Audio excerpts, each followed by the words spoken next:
Okay, let's check. We're live. Okay, let's. Yep, we're live. Where are we? Hi everyone, welcome to Trail Talk. I'm Aaron Shimons, and this is Ricky Wynn. Thanks for coming back for our Ultra Trail show live from the Norda chalet in beautiful Chamonix. Isn't it great? We've set up the best backgrounds in the world for you today. Ricky, how are you feeling? First off, Yeah, good. I'm actually not bad considering that we, ascended and descended like 9,000 meters. So I'm pretty happy with how I'm feeling right now. Yeah. not we. I just drove around. You did the hard work. I just had the sleep deprivation part. Uh, for the viewers, we have Ricky co-hosting today off the back of his 21st place at TDS. And also we have a special guest, Jason Schlarb, after his brilliant 10th top 10 finish at TDS. We are coming from the Norda house, and Jason is a Norda athlete, so it all ties together beautifully. If you watched the show yesterday, we talked about the 005 and how that has landed with a bang this week at UTMB. So we'll dig into some of that. We'll hear about the race, which I got to witness sort of firsthand as well, with Crew and Ricky and Jason and Ricky being kind of broadly within the same time window. I had the benefit of seeing Jason coming in and out of the aid stations as well. But let's kick off with just a few questions about TDS, Ricky. Like, how did you find it? Like, it was a very technical race compared to like CCC, which you ran last year. How did you find the TDS course? Yeah. Look, I think I've said this 1,000 times that this is the hardest thing I've ever done in my life. And I say that about a lot of races, but I am genuinely serious when I say that was definitely the hardest thing I've ever done in my life. It was insane. The climbs were never ending. They just kept coming and coming and coming. And then the descents, they were just smashing the quads. It was relentless. It was tough, but it was beautiful. Like, there was a few moments where I had to lift my head and just go, Rick, you got to have a look around, and like the views, unbelievable. The terrain we were on was incredible. Like, unforgettable. Yeah. You had an abbreviated sort of training camp coming into this. Obviously, you've been out in Chamonix for what is it, like 35 days or so. So you sort of came into the training block with a bit of a niggle, hip groin, something like that. And then you really like came into the valley and hit it hard. Like, give us some of those stats for those final weeks of training, because it was pretty impressive. Yeah. Well, like when I got here, I did have a bit of a hip flexor issue coming in, but I got a solid 8 weeks behind me, and I know that a good solid 8 weeks can get you there or thereabouts. But once I got to Chamonix, I knew I could get the vert in. I knew I could get some big ascents in, some big descents in. But the 2 weeks leading up to the race, or the 2.5 weeks leading up to the race, I got a 196K, 12,000 meters of climbing. Back that up with another 195, 96K again, another 11 or 12,000 meters climbing. Then I dropped off into the taper, 70%, 40%, and then ready to roll. And I think I got it right. As good I had as good a race as I could have had with that kind of a block. I'm not an elite athlete. I'm not a professional athlete. I've been staying in a tent for the last 30 days, but I've been loving it. Been loving waking up every day, having my coffee, having my porridge, and hitting the trails. And Chamonix is just the best place in the world when you want to go trail running. Yeah, it definitely is.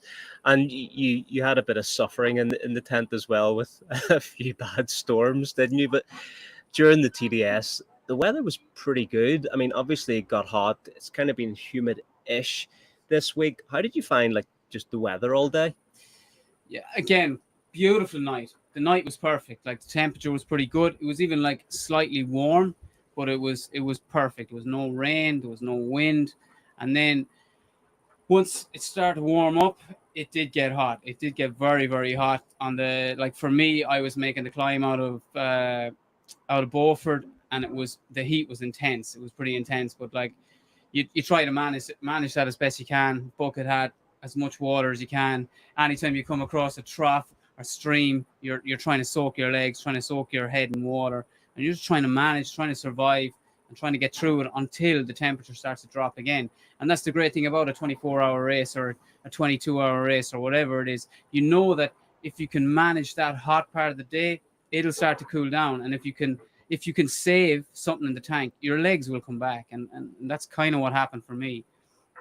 Yeah, from all day going into the aid stations, there was people spending a lot of time. Like I was probably watching the top 50, 60 runners all day, and just consistently aid station after aid station, people were taking longer, less people were leaving, people were walking away with their heads down, but you kept your spirits high all day. You always had like a pep in your step coming in and leaving the aid stations. Were you holding back? Like, were you trying to save yourself? I don't think so. Like, I don't think there was a lot more I could have done, but would say what I was trying to do was I was trying to manage that first 90K. I was saying I've got to have something leaving Beaufort. You know, I can't be trashed getting to Beaufort and risk blowing up, because look, I don't know if anyone knows this, but like over 700 people DNF'd out of TDS. That's 40% of the runners, and that's consistent every year. That'll just tell you how tough this race is. You know, it's legitimately one of the hardest races out there, competitively, everything like that. So you have to manage your race. You know, you can't get carried away. Like guys like Jason, they're hammering. And as much as I like to think, you know, I'm a rocket ship, those guys are just a little bit too fast for the likes of me. And if I risk keeping with them, I'm going to explode, I'm going to blow up, and I'm going to be another one of those 700 people that DNF, and I don't want that. Yeah, you definitely felt like you're managing it all day, but it's kind of steady, and there's a satisfaction whenever you have a steady, solid performance. Like, do you think there was much? What would you do differently? Like, is there much more time that you could have got out there? It's like this. It's like I was out in Chamonix for 2.5. Let's say I was here for 30 days, right? Well, realistically, I only got 2.5 weeks of training here, and then the rest was tapering. Like, nothing conditioned to for these mountains. Only training in these mountains. So the longer you spend here, the stronger you're going to get. The more acclimated you're going to get. The more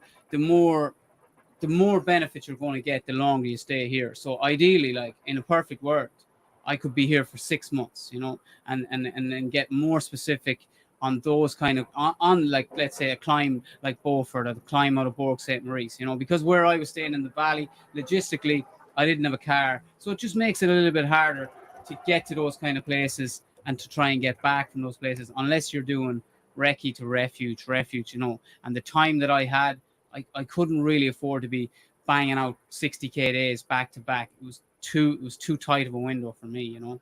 So more time would help me take more time off. Yeah. So we had kind of a simple strategy on the aid station transitions. Fluid, 90 grams in a bottle, gels, things like this. That didn't change all day. I didn't see you eating any solid food at all. You started taking in some ultra running fuel for the gods, Coke, or at UTMB this year, it's Pepsi from the soda streams. But you started hammering that more and more as the day went on. Was that purely for the caffeine, or were you getting fatigued? Yeah, so early on, like that's the thing. It's a night race. You're starting at 11 o'clock. So you wake up, you have your breakfast, you have your dinner, you have your tea, the same way you normally would at home. But you're trying to ram. You assume you need to ram the carbs in. You know, I'm carb loading all week, or the couple of days. Let's say 3 days out. But that day, I probably had like a big bowl of pasta at 7 or 8 o'clock in the evening. I get over to Courmayeur, I start running, and I'm trying to top up straight away with gels and fluids. But the problem is, my body hasn't. I feel like my body hadn't digested what I had put it in at 7 or 8 o'clock in the evening. So when I was running, I was not feeling that good. My stomach felt like it was upset, And like, then you're at that kind of crossroads of, do I just risk it, puke, and start again?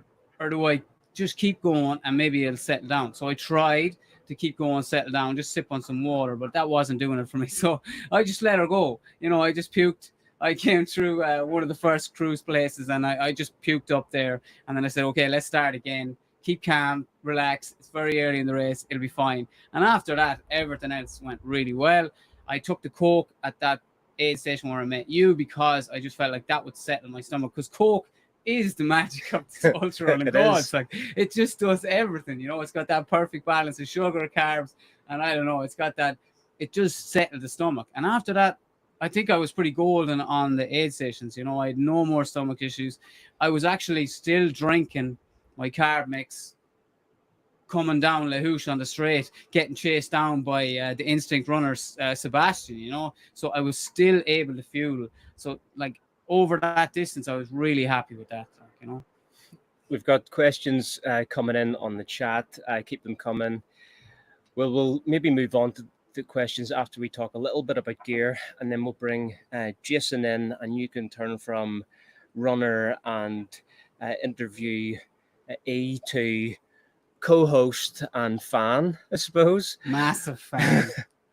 How did the gear perform? Because I had 4 pairs of socks for you, a couple of changes at the top, a brand new pair of Hoka shoes, identical to the ones that you were wearing. But I didn't see you touch the shoes. You didn't change the socks. Not for me. Did you even tighten those shoes? Like, give us a rundown on how the kit performed.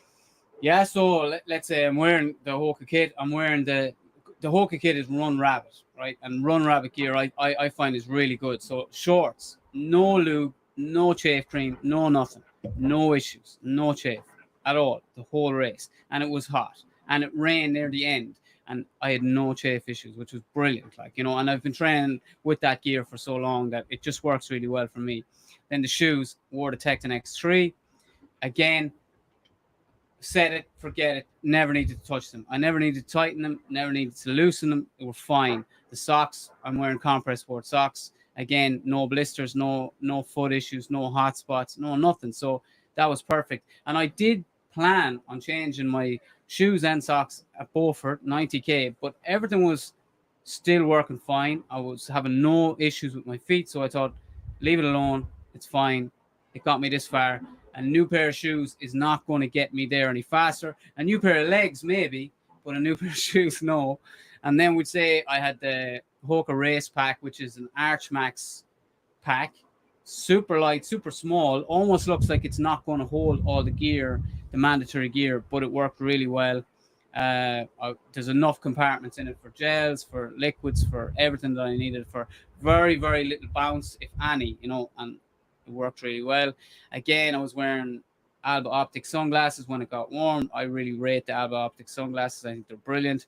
Hoka bucket hat when it got super hot, and a Vaga hat when I was running when it was cooler, you know. And I can't say anything didn't work well for me, you know. I'm used to racing in it all. I'm used to running it all.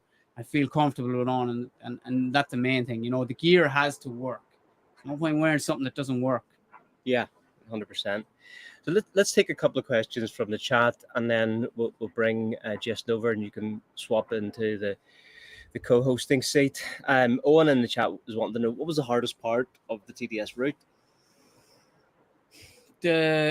Again, terrible. I'm not French, so my pronunciation is brutal. Give it a go. But after Beaufort, you had the hot loose or hot less. Yeah. That was a VK. You came up the road and then you hit this VK, and I mean, it was super steep. And I was thinking, who in the right mind put this climb in? It was evil. It was evil. I'm going to ask Jason about this because it was a terrible climb. And then near the end, so after Col de Tricot, you know, which I love that. I'm not even going to call that a mountain. That's just a cool hill, right? And I thought that was brilliant. I was able to get up that really, really quick. But the new bit they added on, so we couldn't go across the wobbly bridge. We had to descend down on the other side of the wobbly bridge and then come up to Bellevue, an extra 400, maybe 450 meters. And it was in the dark when I was doing that, and it had rain. It was super slippy, super technical on the way down. And I was like, when I got back to Bellevue, I was thinking, that was a long way round when I was used to going the other way, so that added a nice bit on to the route, and it definitely added on another 400 meters of climbing, so that was really hard mentally because I hadn't done it. I had done the other recce, and that's the one I knew. And when something messes with your head, and all I wanted to do was get down to La Houche. That's all I wanted to do. And once I got to La Houche, then I was home and free, so I thought, until I saw this head torch coming behind me. Some lad was after coming back from the dead, and he was hunting me down. Head torch was flicking on, flicking off, flicking on, flicking off. I said, there's something hunting me down after 150k. That's not fair. I wanted to coast in with the Irish flag behind me and like 2 or 3 people, and giving them hugs and kisses. No, I had to keep the shoe down the whole way. And like I ended up losing them just as you come off the trail and you're back up onto the road. And I hammered up the hill and I saw the head torch come on, but it just disappeared into the back. And I was like, okay, I think I've done enough. But it was a super way to finish the race. And look, I was super pumped. It was awesome way to finish the race. You're a little bit delirious at the end, and that's the only time all day that you were like that. And I think it's just because you had a tough maybe last 90 minutes of the run. You had to put the foot down when you kind of just wanted to keep steady. Yeah, exactly. You imagine after a race like that, because like traditionally the times there's a lot between them. You know what I mean? There's usually like 30 minutes, 40 minutes, sometimes between runners in the TDS. It's just the way it works out. It's just the brutality of the course. But we'll say from 18th, maybe from 17th to like 25th, there wasn't a lot between us runners, so it was like a battle for 20th. Like, who doesn't want a top 20? You know what I mean? I was gunning for the top 20, but I just didn't have enough on the day. But still super happy, super pumped, Another question from the chat. What was your I know the goal that you had, place, time, but you finished in 21st in 23:16, I think it was. How close was that to your goal? Yeah, again, you're kind of going off last year. I'm going off 2 years ago's time, because last year was a rough race. Weather was really bad, but 2 years ago it was more similar to what we did, and I was looking at kind of like where top 10, top 12 are finishing, and I thought that a 21:50 would get me very, very close to top 12, top 10, maybe, like 10th or 12th, something like that. So that was the goal. Like, you got to give yourself a big goal. You can't be afraid to try things, and I was thinking, if I get it right on the day, that could happen. But just after Beaufort, I started losing a little bit of time. It was getting hotter and hotter, and I had to just readjust, reevaluate, just so I could manage myself a bit better. But overall, I'm super happy with that. You know what I mean? I can't complain. I think it's the fastest ever finish for an Irish runner in the TDS. I think it's the highest place for a runner in the TDS. I'm not 100% in that, but I think it is. So I'm going home happy. I'm going home with my head held high. I lived in a tent for 30 days, and I ran TDS in 23 hours. So I'm super happy. Yeah. Great. Best job I ever had, right? Yeah, absolutely. Yeah. Best job ever. All right, jump over here, and we'll welcome in Jason.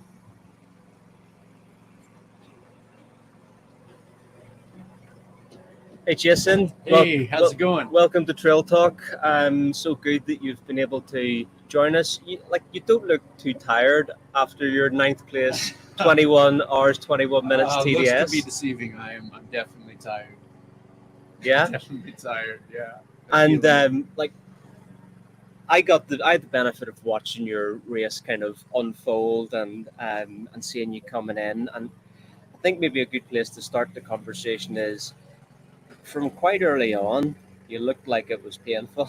It looked like it was a bit of a grind, but you were consistent in that all day, but you still kept moving up.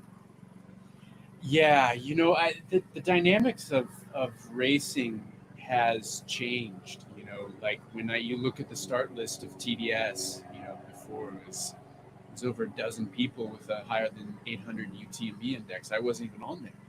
And it's just so competitive. There's thousands of people in the race, literally. And it just goes out so fast and hot. And, when you got a double track where you can pass and move and everything, it was a line, just a line going up the first climb. And it's just, I don't even know what place I was in. It was probably in like 50th place. And, from the get go, I knew that this race is not like most trail races, like you said. It is brutal and it is tough. It is technical. It is steep as could be, steeper than UTMB, steeper than Hard Rock. And I know that, last year, talking to Christian Meyer, who won the race, he was 25 minutes behind the leader at Bourg St. Maurice, which is a 50K into the race. 25 minutes back, and he wins the race.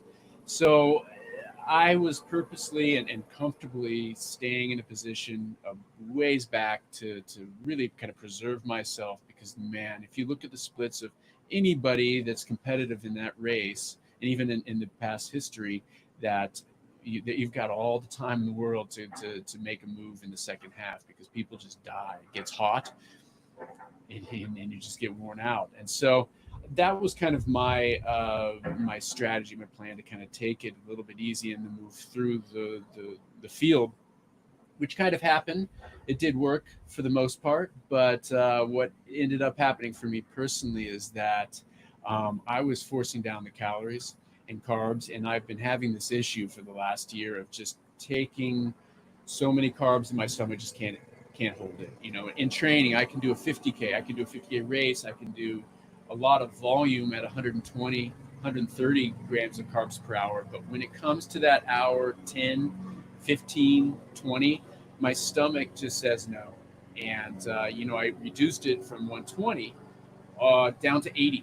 And, I was using some drink mix. I was using Scratch. I was using Cis, Beta Fuel, Neutral, a little bit of Morton, a little bit of Precision in there just to mix it up.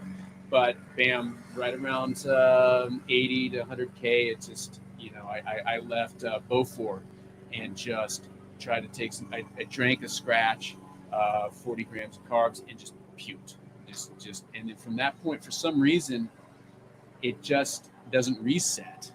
It just won't let me drink water. It won't let me drink hydration. It won't let me take gels. It won't let me take potato chips, Coca-Cola, Pepsi. It didn't matter. And so I kind of just struggled and held on and didn't race anymore and just survived. Heart rate dropped down into the 120s for the last 50K, and I just got it finished. And I'm proud to do that, and I'm proud to be the top American. I'm proud to be 9th place, second master. But really, if how I feel is pretty disappointed. Yeah, so I think it's interesting that you can go from taking 120 down to not even being able to hold in water, but still move fast enough to finish 9th. Yeah. Is it mental strength? Like, what are you drawing on to be able to do that? I've been doing this professionally for 12 years. I've been running ultras for 14. And I ran marathons, 220 something. I ran in university and college, and I've been at the game of pushing my body, mind, and soul to get through some of these brutal races, whether it's a steeplechase or if it's a 170K at UTMB or Grand Raid or whatever. I have gotten an iron will and ability to just not quit and keep going. And when it comes to the stomach, it's just I can keep moving, even if there's nothing going on in there. And I feel that the other part of the puzzle might be that just my body is more fat adapted, and it uses fat more, and it rejects such high carb loads that a lot of successful athletes are using now and having great results. like I said, I can do that in the 50K, but for some reason my body just says no for the 100K and longer. Like, I know you're saying I've got a lot of experience. I've been doing this for 12 years. I've ran, at college and all. So have a lot of other people, and they can't gut that out in the hardest race of its distance, probably in the world. So, I mean, I don't think we're going to solve it here, but like, massive respect for that, because it's there's a secret something there, isn't there? But what I love hearing about that is like, and so will everyone else at home. It's like, it's great to hear that from someone like you, right? Someone at your level, because I have those problems, right? There's people that I know that are like looking for that secret. What are they doing? What are they doing that, I need to be hammering this amount of carbs in. I need to do this. Sometimes it doesn't work, even for you, and it's grit. 99% of the time it's grit. It's grit that gets you there. It's not a magic potion. It's not a secret sauce. It's just grit. And not enough people know that. It's like, yeah, you're elites. You're deadly. You're some of the best athletes in the world. But man, you've got it in there. You want to win so bad that you can run on empty. And I think that's so good to hear. I think that's so admirable. Doing those mantras, thinking about what my passion is, the why of what I'm doing, and the people supporting me, the people that love me, the people that are my wife crewing me. Those people keep me going, and I keep that in my mind, and I'm really good at not letting myself get negative. Yeah. I signed up for this. This is not forced. There's a lot of people that are in hard situations doing really tough stuff, and I'm out here in the Alps running around in the mountains. Even if I break my ankle, roll my ankle, whatever, I'm happy to just keep moving and keeping that at the forefront, opposed to having that shitty pity party that we all want to have and fall into at times when it gets hard. And so keeping that there is important. Believing, and I'm happy that I didn't quit. Yeah. But one other thing is, like, I know people do things for other people. It's like you're doing it for your wife, for your loved ones, for anyone that supports you, right?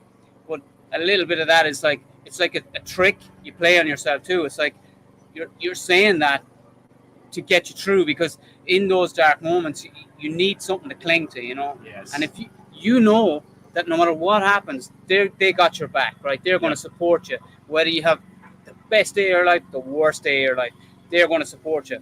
But if you could tell yourself that you owe it to them, man, that's just that extra gear, isn't it? Like, it's like I know from, we'd say, racing, like my wife supports me, my mom and dad support me, and I know that they don't care where I finish. It's like my wife said the other day that if I am first Irish home, I get to keep the tash, right? And like, that's enough to drive me on, and just to keep me turning over, keep me ticking over, and get to the finish line. Yeah. It's so cool, man. Yeah. And it's important to break up that negative thought pattern with belief in the people that you love, and know that they have your back, that they're gonna accept you and care about you no matter what your performance is. But also, doing some tricks of, I laugh out loud.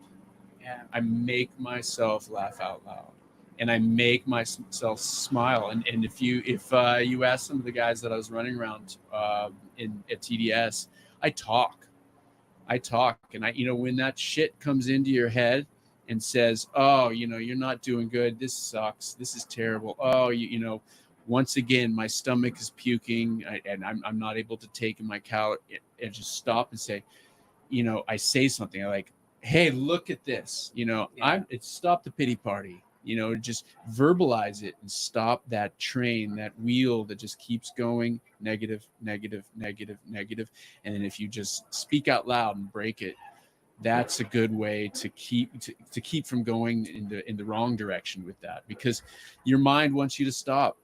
It's like, let's protect this body. Yeah. And you got to tell it, nope. That's an interesting one. whenever Arden was on the show yesterday, we were chatting about that, and two of the things that we've seen in ultra running come to the fore over the past year and a half is that times are getting quicker. So a time for first would maybe get you sixth, fifth, whatever now, but then also the people who are happy are the people who are doing the best, like the people who are able to smile and just be positive. It like supersedes or glosses over some of the hard times, and the hard times are inevitable in this, aren't they? It's part of the game. If you could speak a little bit about what it was like coming into the aid stations and seeing your wife Whitney, who is pregnant, was traveling around the mountains, setting up your aid station, all by herself. It must have been pretty special. Yeah, it is. And you know what? She did that at Hard Rock as well. You know, she is a one-person crew. She was sixth at Hard Rock. I see your Swiss Alps run. Yeah, there, I did that last year. Another brutal, awesome race. She was fourth there. She knows the game. She ran in university as well, and she just gets it. And she is unconditional. She is tough. She's tougher than I am. And you know, I just saw her post, and she said it was easy. It was fine. It was good. You know, and this is at 35 weeks pregnant. Yeah. You know. Yeah. So I owe it to her. I know that she will support me and she will do anything. And when it's hard, she will smile. I'm out here running around the mountains. So I that motivates me. That keeps me going. And that's, it makes me smile right now. It made me smile 2 nights ago. Just the same. And it's kind of hard to come in with a big sour puss on your face when your pregnant wife is crewing for you. You're not allowed, right? No. You gotta come in with a smile. No way, man. No. That's not gonna fly. No way. Yeah. Exactly. You know, she was there out of Beaufort, like I said. She just stood there and watched me as I finished this. You know, I was taking some scratch, 20 ounces or a liter or something like that. And I just finish it up and I just puke it all right in front of her. And, you know, I don't just go and like just pout and get pissed off and throw it down. I just like, I'm all right. I'll get out of here. I'm good. I love you. You know, I just like, I'm not, there's no time for pity, you know, when you've got that situation. I said I love you to Aaron a few times. Good, man. That bromance is important. Yeah, look, it's easy to crew if you love it, if you're enjoying it. Like you're giving back, you're enjoying the vibes, you're a fan of the sport. I mean, it's just good to be doing it, and I'm sure your wife was experiencing all that as well as a runner. Yeah, she was. She loves it. It was great. Let's take a question out of the chat. A lot of people want to know, how does the TDS course compare to Hard Rock, a place that you have a lot of experience at and success? Mm-hmm. Yeah, I thought about this a lot, actually. You know, just 5.5 weeks after Hard Rock, running TDS, it's fresh, and the difference is elevation. That's the biggest difference. You know, when you're running, you know, consistently between 3,000 and 4,000 meters, you don't have as much oxygen. You don't get as much, you know, goodness to your muscles, and it doesn't. You have to go slower. You also distinctly feel shittier up high. You know, when you're closer to that 4,000 or higher than 4,000 meters, it's harder to smile. It's harder to be happy, and it's harder to run fast. It's harder to breathe. So that is one of the biggest factors. The next factor is that while TDS, you know, had those cables on the descents and some of the most steep, you know, 1,500 meter descents, Hard Rock is loose rocks. You know, our trails aren't as old, they're not as established, they're not as well maintained. We've got trails that are just, the creeks are going through them, the rocks are small and off camber and slidey, where here things are just in better working order, and they're just to better trails. Better is a kind of a weird term to use, but that's another factor. But as far as like meters per kilometer, TDS is steeper, and it wears on you, and it's a danger. And so it's the times are so damn slow at both of the races. So it's that mix. So I can't say one's harder or easier. It just depends on the runner and how adapted you are. I live at 2,500 meters in my cabin. That's like where I sleep every night. That gives me an advantage over somebody that's coming from Geneva or from Ireland, or something like that. So yeah, it's tough to compare, but those are the points that I would bring out. Yeah. It wasn't worth that much. The altitude. I don't have any experience running at altitude. Like, I haven't run higher than 3,000 meters, and I certainly feel it as maybe the intensity ratchets up. You start to even feel it around I personally feel it over 2,000 meters. What does that altitude feeling of like the limiter or the whatever it is, how does it feel? Like, what is the feeling? In the springtime, when I'm finally able to get up high and the snow is melting, it just feels like you don't have energy. You just can't move as well, and it's sneaky because you're going up gradually, power hiking or slowly running, and it's not like it's just like a light switch. So it's kind of subtle, and oftentimes you think, I'm just not fit. I didn't get a good sleep. I'm not having enough nutrition. Oh, wait a second. I'm at 3,000 meters. Yeah. That's sometimes how I would describe how it feels. But, if you go even higher, I used to climb mountains a little bit more, and I've been up to 6,000 meters before. And there it's a almost delirium, euphoria, confusion, drunk feel. I don't get that so much at Hard Rock because where I live at the elevation. So and then I have to point out too that Diego Pazos was second.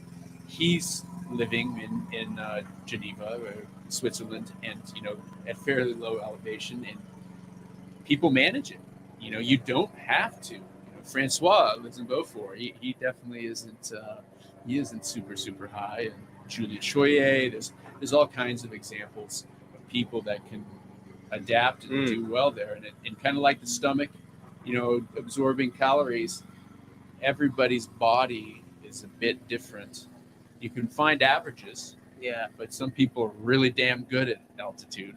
Some people are really damn good at taking the carbs, and some people aren't. I think it's one of those things, the altitude, that it can hit you differently. Like, sometimes it could hit you hard, and sometimes it you have minimal effects. Like the first time I came here in 2014, I felt it in CCC, and that sounds pitiful almost. But I'd come from Ireland, sea level, and I felt that, whereas now I don't really feel it unless, sometimes, just as I say, with intensity. Yeah. You've had experience now running in the Norda 005, the new race day shoe, for several races. Yes. Because I've been like a ninja on all the pictures, on the videos, slowed them down to see what it looks like. So talk a little bit about that shoe, because it got 3 really different tests with Madeira, Hard Rock, and now TDS, like lots of different types of terrain, contouring, flat, steep. Talk a little bit about that. Yeah, well, my experience with the 005 started in October when we had our first edition, and I have seen each step of the way. And there's 2 or 3 things that make this shoe different and special, not just for the next Norda shoe, but for the entire trail running kind of community. This shoe is exceptionally light. At 220 grams, it is far lighter than almost any shoe that trail runners race in, with a good solid stack height, a max cushion kind of ride. And that ride, second part, is extremely responsive and has a rebound that is off the charts. It is that super foam. It is that special magic mix that Norda and Nick and Louie and the team have been working on with the manufacturer to get this special super space foam that just gives you I'm not sure if I'm allowed to say the percentage. Say it all. Come on. I don't want to get Everyone wants in trouble with you, but maybe with Nick or something. But it has such a high rebound that you get that energy back. Instead of just squishing, it squishes down, it comes back up so well. And it feels like you're doing like high knees, like a drill for running track and field or something like that. You can feel that. And I'm not just like sales pitching this. This is me experiencing this winter running in these different prototypes. I could feel that like knee drive come up and my heel being able to lift back up, and it looked like I was running like an East African. Just great biomechanics. It really just gives you the energy back, and with that lightness, you're able to have that good flow, those good biomechanics. And it's phenomenal, and it's really, really special. The other thing that's really, really special about the shoe is that the upper is, again, Dyneema, but it breathes and it lets water in and out at a rate that is superior to the models that we've made so far. And so when you go through the creeks, when you drain your water bottle to cool off at the aid station, and you get your feet wet, it comes out. And so it stays light, and it keeps from blisters, showing up. And that's a phenomenal thing about the 005 as well, which Madeira, 7 hours of rain, it was important to have the shoe drain really, really well. But then at Hard Rock, it was also really, really important to have the best outsole.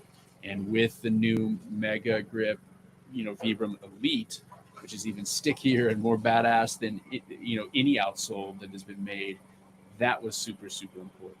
And so bringing all of those components, we've been together, has been a process. And we've had 8 different prototypes that I've tested personally all the way through with the designer, and figuring out that right balance, that right durometer of the midsole, the right lug lengths, and also making sure that the shoe stays together despite the fact that it's 220 grams. So it's been an amazing adventure, and no bullshit, it's my favorite trail running shoe I've ever put on, and I'm confidently can say it is the fastest, best shoe out there right now.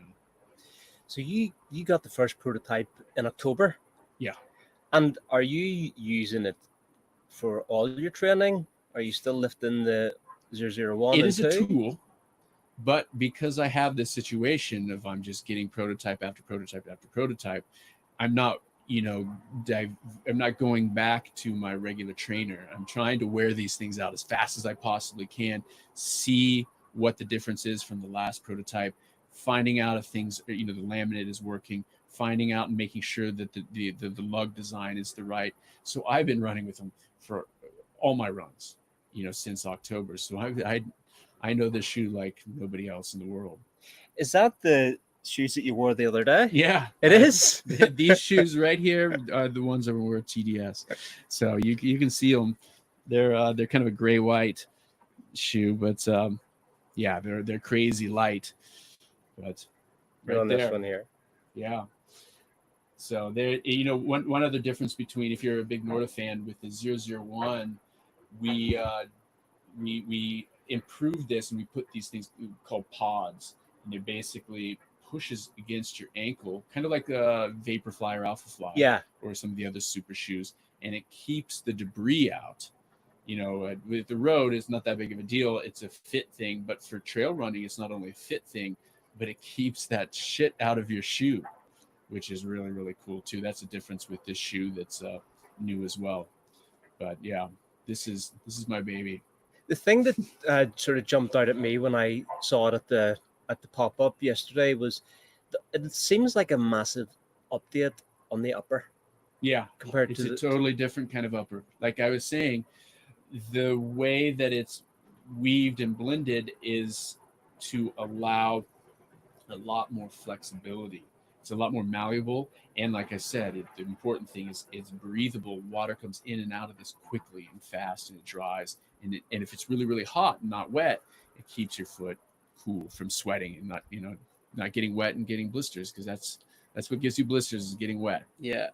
So did you change socks, retighten the shoes? Like, was there any foot I'm the maintenance? same as you. No, and it's not just because of the shoe.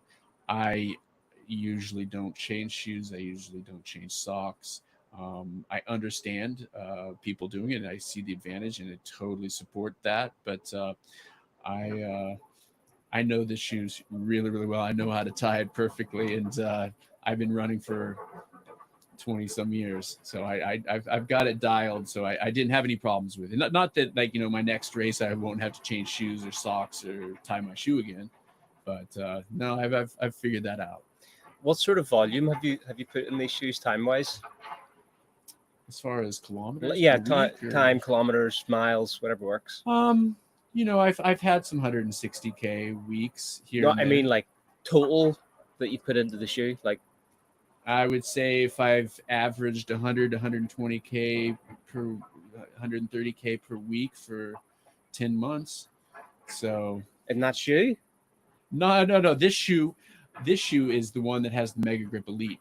We just got this, Okay. and we changed the outsole. Like I said, this is the 8th prototype. So I've had 9 different kinds of these shoes.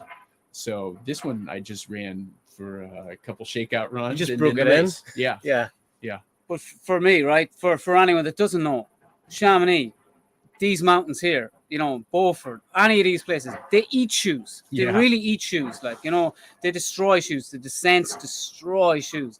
So for you to say that you ran in a race where you came 9th in TDS, the only thing wrong with that shoe is it's a little bit dirty. That shoe looks good, man. Yeah, and that's the foam has held up really well. The lugs on the bottom look really strong. They still look like you took them out of the box. I know it's someone that might say at home that it's only 150K, yeah, but it's not. It's not. I agree with you, man. Yeah. It's I have been a professional runner for Hoka. I have been a professional runner for Ultra, and I've been a road runner for a long time. We all know that there's shoes out there that get torn up quickly, and this is a premium shoe with premium materials, and it lasts. It doesn't last as long as the 001. It is a tool. It is super duper light, Yeah. but it's still a Dyneema upper. It is still the best outsole in the world.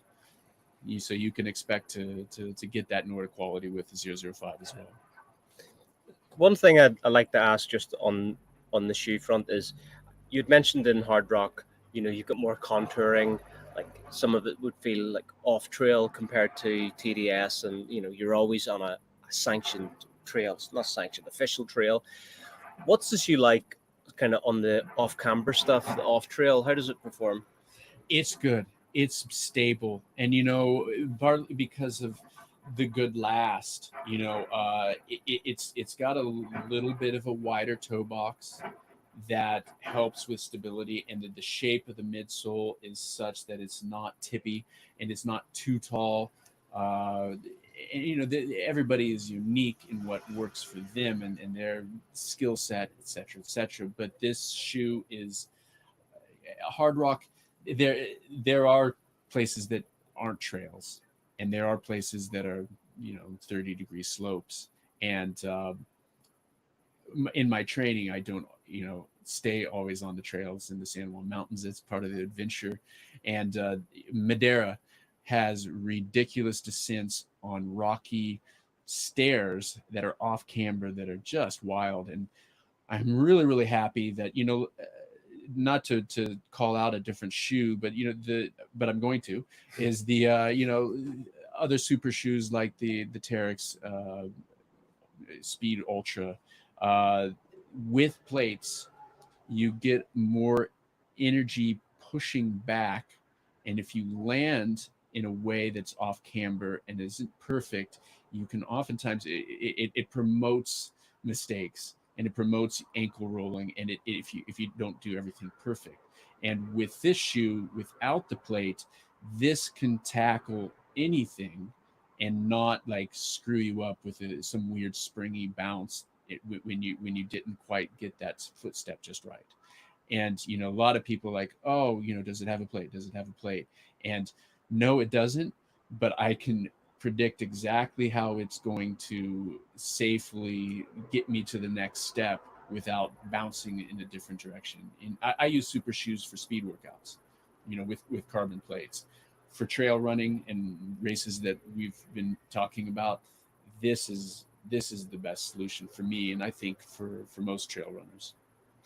Yeah, it's certainly got a lot of hype about around this shoe, and just the coolness has come to super trail shoes Yeah, right now, or it will do next year. the plate's not the right solution for all terrain. Yeah. Even my coach David Roach, he debated on wearing the Agravic, for Leadville, because it is a little bit risky going on the other side of Hope Pass, and the technical nature of that. But for the most part, Leadville is a road race, and it was an appropriate choice there. But Yeah. for him too, and his skill set. But for being able to do really rowdy trails and be able to kick ass, this is nice. And the other thing that's nice is the weight savings. Yes, you might get a little bit more energy return with a nylon plate or a carbon fiber plate, but you get a lot more energy when it's a lot of grams lighter, and so that's a huge benefit as well. Yeah, it's funny you mentioned 220 grams, because whenever I weighed it in the pop-up, it was 215. Yeah. So that was I mean, it's potentially. I'm not sure which size.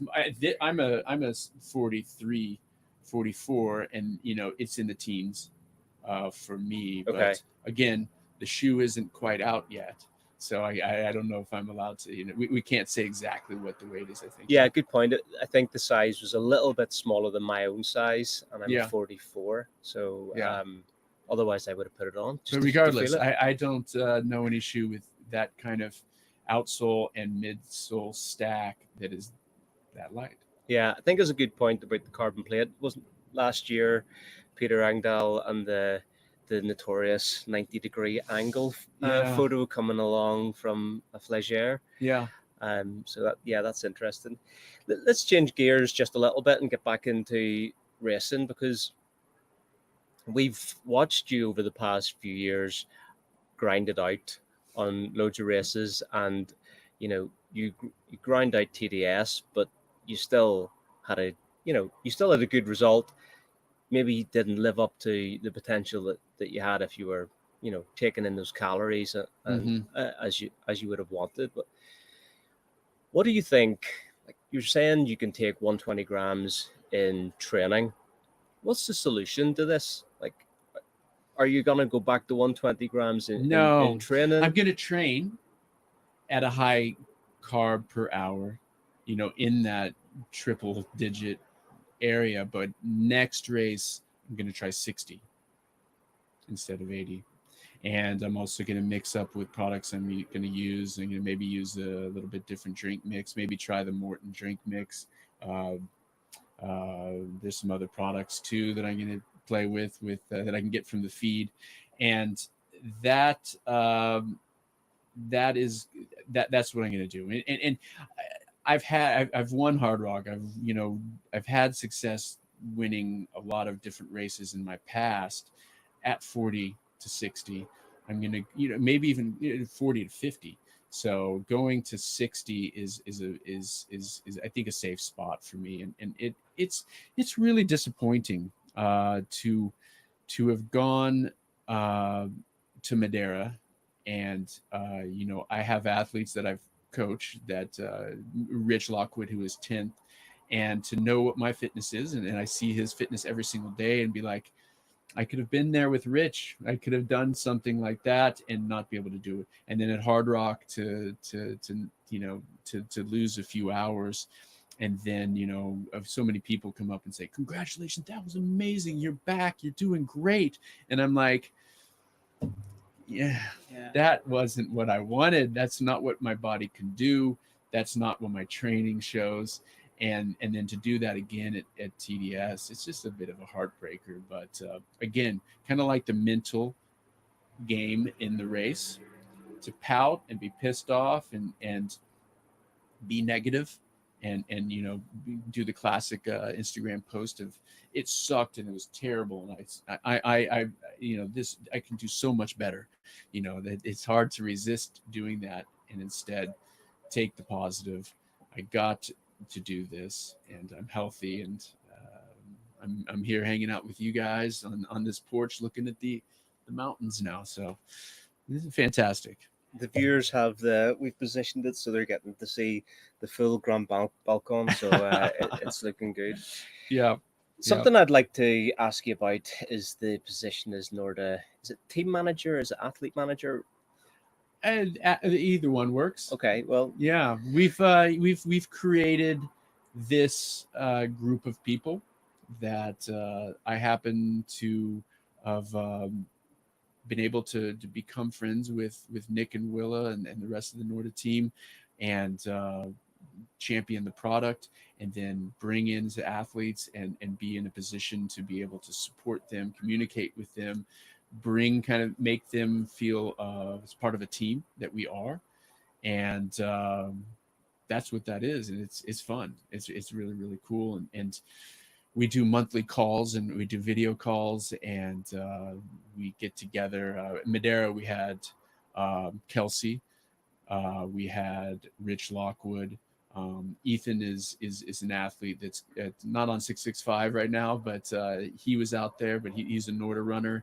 And it's fun to get together and be able to do these races and stay at a chalet together. And it's a really, really fun, good team. And it's something that I'm really proud to be a part of, and then also kind of leader, manager, athlete, whatever it's called. Sensei. There you go. Yes. But it's sort of like, it's pretty unique. I can't think of any other brand that has a team manager of Jason's caliber who's still out there, winning the best races in the world. It's a young team. Yeah. Like there's gotta be a big benefit to those athletes, like just being able to ask you a question. Like having a mentor is such an important thing as you're learning the ropes, sort of thing. Yeah. I have, like I said, been with a lot of brands in the past for shoes, for apparel, for vests, all of these kind of things. And oftentimes the athlete manager is not an athlete, or they enjoy the sport and they get it, but not exactly the same as the relationship or position, the situation that Norda and myself and the athletes we have are able to have. And that's a unique benefit, and it makes it more fun, and it makes it instead of having somebody that's in charge of the marketing department, have this, hey John, we need you to go ahead and do the athlete management as well. That's how it's worked in the past. And oftentimes the turnover is pretty quick with athlete managers. There's examples of great athlete managers for brands, for sure. Yeah. Not to say like this is the first time the sport's had a good athlete manager or something, but it is it's organic, it's cool. It's I get it. I'm still an athlete, and I think our athletes appreciate that too. I think you're the fastest team manager. What's funny is Julien Choyer was for a time. He's not anymore, but he was kind of the Hoka athlete manager, and I was like, oh, I've got to be in front of Julien. But, the athlete manager race. Yeah, now he has a full-time gig with UTMB, which he's really pumped about. That's right. But also he's with Hoka. but I'll take that title. I think that might be true. We want to see that on the next Instagram story. Yes. Top American. Top team manager. Yeah, The fastest athlete manager. Greg Volley was maybe had that title for a while too with Solomon. Yeah. Doesn't have the same ring to it as Jason Schlarb and the podiums that you've been on. So thanks, man. Appreciate that compliment.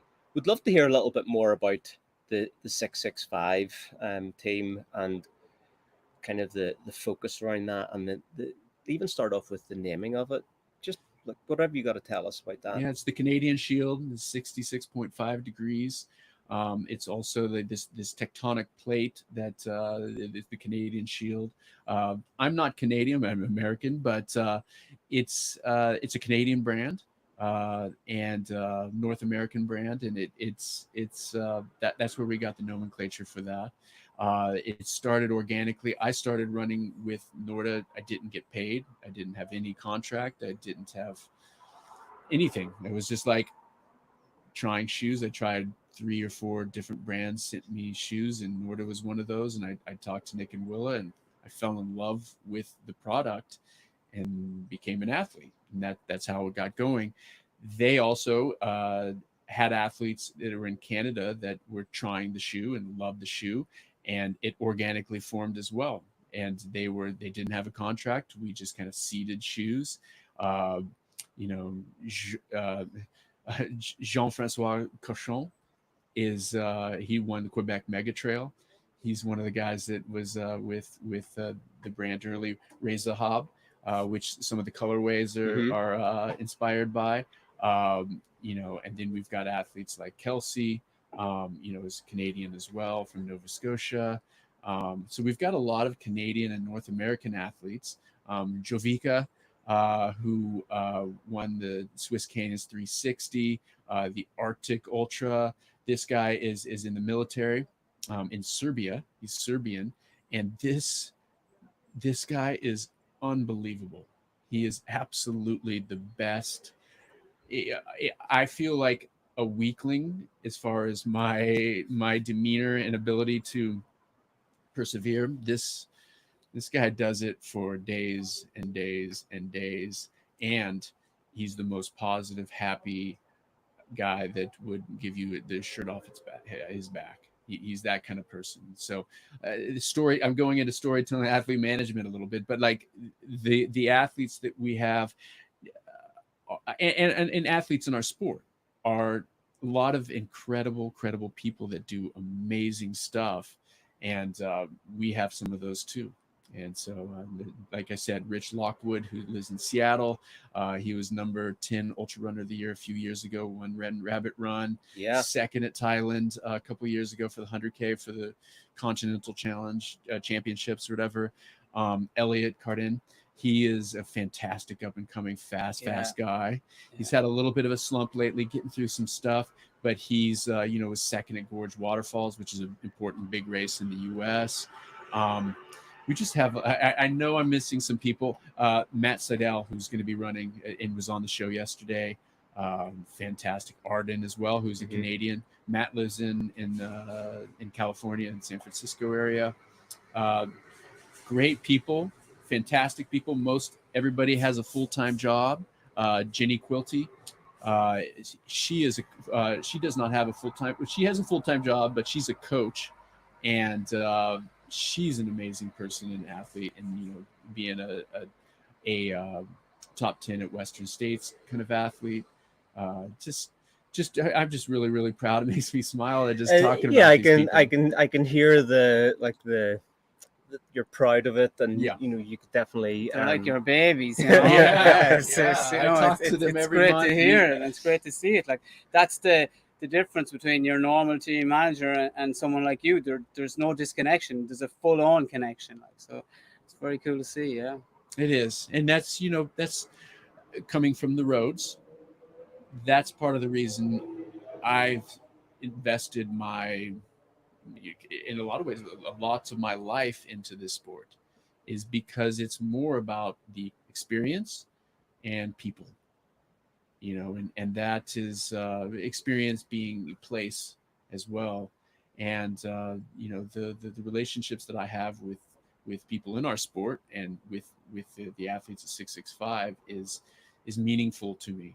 You know, coming from you know, I have an MBA. I had was a program manager as an officer in the military, and was on a path to doing completely different stuff, engineering and whatever.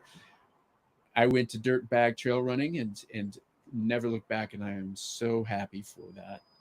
And I don't have a 3-car garage mansion or 3 cars. I've got old cars that are ready to die. But you know what? I'm happier than I ever would be pursuing a career in defense contracting. Yeah, but that's so true. People aren't really.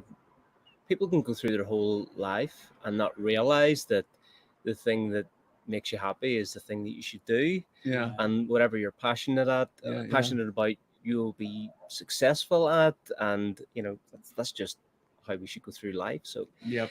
let's take a question. We are getting close to time here, but how many times have we done a trail talk show and DMs and comments have blew up asking about the ultimate direction pack? Yeah. Tell us about that. Like, this pack. bring it over, Chrissy. Here we go. This pack is unique. It's one of a kind. It is a sports bra, SWAT team looking thing, but the biggest difference is that right in the middle, it is connected, not with, you know, little like latches, but piece of material that, and then you get into the vest on the side. And what that does is it keeps my bottles from bouncing. And secondly, it lets me put my nutrition in the front, right in the middle. And so I can access it easy, see it. I can also take beautiful pictures of the mountains as well, because my phone will go right in here and I can just zip that up and unzip it. So it's a unique product. It's really, really nice. It looks hot, but I tell you, it is not as hot as it looks, I swear. Can you put your hand on your heart and say that? That is the number one thing people say. It has to be hot. It's got to be hot. No, it's not. I've been wearing vests for like a decade, and it is not way hotter. It is way more comfortable, and I could wear whatever Ultimate Direction vest I want to. Yeah. I'm not getting paid to wear this one in particular or anything. This is the best one. It's awesome. I'm trying it on after the show. Yeah. I need to see how it fits. It feels really snug and secure, and man, it's so nice to not have that jiggly, bouncing 1 liter, you know, 2 half liters on your chest. Like, just to be able to be pushed up against your chest it's a relief. Yeah. Whenever it's comfortable, you're okay with carrying more. Yeah. Because I don't like carrying all the fluids, because it's like solid pieces of like weight, and then the bounce, etc. So like if the bounce is cured, maybe it might be worth it. But hey, give it a shot. I think everybody should. All right. Yeah, don't take my word for it, but it's obviously, you know, an investment, but it's I definitely don't regret it. A couple more questions, and then we'll let you go and get your feet up. Yeah. Obviously, the season's sort of wrapping up. It starts to wind down a little bit after UTMB. What's the rest of the year look like for you? Baby time. Yeah. 35 weeks right now. So in beginning of October, into September, or maybe hopefully not here, we will have the baby, and I'm going to focus on that. With Madeira Island Ultra Trail, Hard Rock, and TDS, and I'm 46 years old. It's probably 46. Me too. Woo! 1978. Yeah, it was a good year. Yeah. What are you, like 1990? No, I'm an old man too. Hey, I'm just a little guy that looks young. That's all. I'm 82. Black, man. I'm 82, so 41. So 41. Yeah. So I'm catching. Yeah. But I go back, focus on speed. And I'll ski do a lot of skiing, lower impact or no impact kind of stuff, and get my volume and get when we're over the 40, you've got to go sprint around to be able to make sure that you can stay with the young guys. That's the key. Any last questions for Jason? Just to say, like, for anyone watching, the man is 46, and more than Ludo, right? It's like, it's incredible, and it's brilliant to see. It's like, people think when you're in your 30s, you're done, you're finished. Like, what are you doing still doing this? Is it bad for your knees? And then you someone like you who's ripping it up. All right, TDS didn't go the way you wanted it, but for me, looking at that, it's incredible, man. You ran 21:21. That's 2 hours faster than I ran it nearly, like, that's mind blowing at 46. So at 41, I'm thinking, well, if he's 46, man, I can keep doing this, Hell and like, yeah, like, it's incredible. And the other thing I want to say is, like, how cool is this sport that I get to run with this dude, Absolutely. I can't go on the football field and play with Cristiano Ronaldo. I can't do that, right? Cristiano Ronaldo is the best footballer in the world. I cannot play football with him. But I can play with you. I can get on the same terrain as you and rip it up with you. That is fun. And that's the coolest thing about this sport, And unique to our sport. It is. It is really, really cool. And it's encouraging to be able to have such longevity, to be able to be like, you know what, we could do this into our 50s, and go have fun and be able to do that, where, like, a lot of those other fun sports, it's not so easy. Not so capable to do that. It's the guys and girls, well, I think it's the guys mostly in their 30s that are saying about the age thing, because nobody in their 40s that's still training and racing and getting after it would ever say that. It's just a number anyway. What do you want to do next year? That's this. If I don't ask that, I knew people this are was going to ask coming. me. And frankly, I was just been so damn focused on Hard Rock, Madeira, and TDS that Hard Rock is what it is. It's so hard to get into. So I've got like a 50-50 chance to get into that. It's my backyard. It's where it's where my heart is. So I've got to think that if I get into Hard Rock, I would run that. But I don't know. I think that's enough. Yeah. That and a baby. Yeah. That's good. That's a good year. Yeah. There you go. All right, Jason. Look, great to chat with you. We'll let you jump back into the chalet, and Ricky can take your seat. But like, thanks so much for chatting, and we appreciate it. Thanks for having me. It's been fun. Cool. Thank you. Cheers. Thanks, man. Jump across there, and we'll close it out.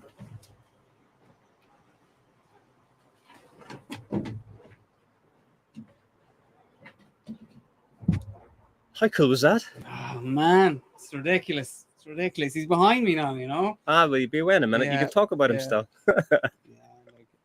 It's deadly, like, again, as a trail geek, a trail nerd, a fan of the sport, it's so cool to meet people like that, and like, so down to earth, so cool, loads of time for us. It's deadly, right?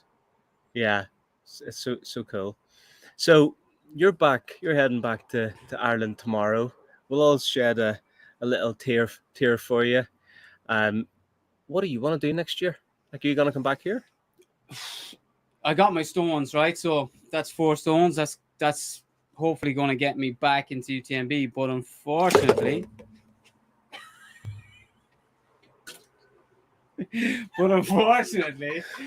that was a wasp. Happening. Yeah, that won't be happening. Did we see that? Wow. But we'd say next year is the Worlds, so I'll be trying to get back on the Irish team in my 40s and get to the Worlds, and that's going to be in the Pyrenees. It's September, so it kind of clashes with UTMB. I can't see the two of them working together, recovery and all that, so it'll be the Pyrenees. All right. Well, on that note, let's close it out.